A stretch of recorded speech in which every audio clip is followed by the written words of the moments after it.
You're watching Video Hits. Fuzzy here with Paul and Carlos from Interpol. We're going to talk about our live performances now. Do you guys still create your set lists a few minutes before you actually go on stage? Or is that something that was done in the past? No, that still happens. So what does it depend on?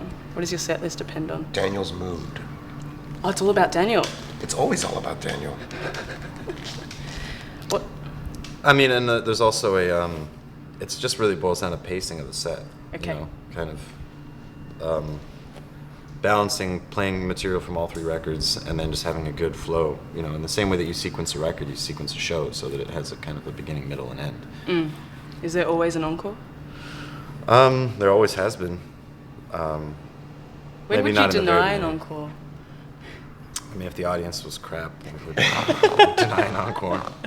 And what do you do after your gigs usually? Kind of go out and go, that's your encore. What do you guys usually do after your gigs?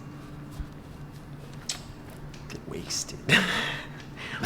I'm assuming you're asking these days. These days, Yeah. yes.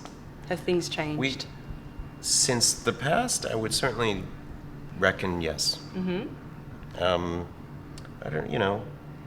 I feel that at a certain moment in time, the artist has to really take ownership over his personal life and realize that there is a certain boundary between the artistic self and the personal self, and that the personal self becomes something that is his own and only his and cannot be sort of publicized, if you will. Oh, okay. Or compromised. Well, in the act of publicizing your personal life, you then compromise it. Yeah. Right. Just by nature of the situation that the artist necessarily finds himself in. And there are rampant examples, I think, in today's culture of celebrities and artists who I don't feel, in my opinion, as far as what it looks like, have not really attained that sort of awareness of that boundary, of that distinction. And a lot of times, and it's really, really unfortunate that they suffer consequences that, you know, are very, very extreme. Okay. They shall remain nameless.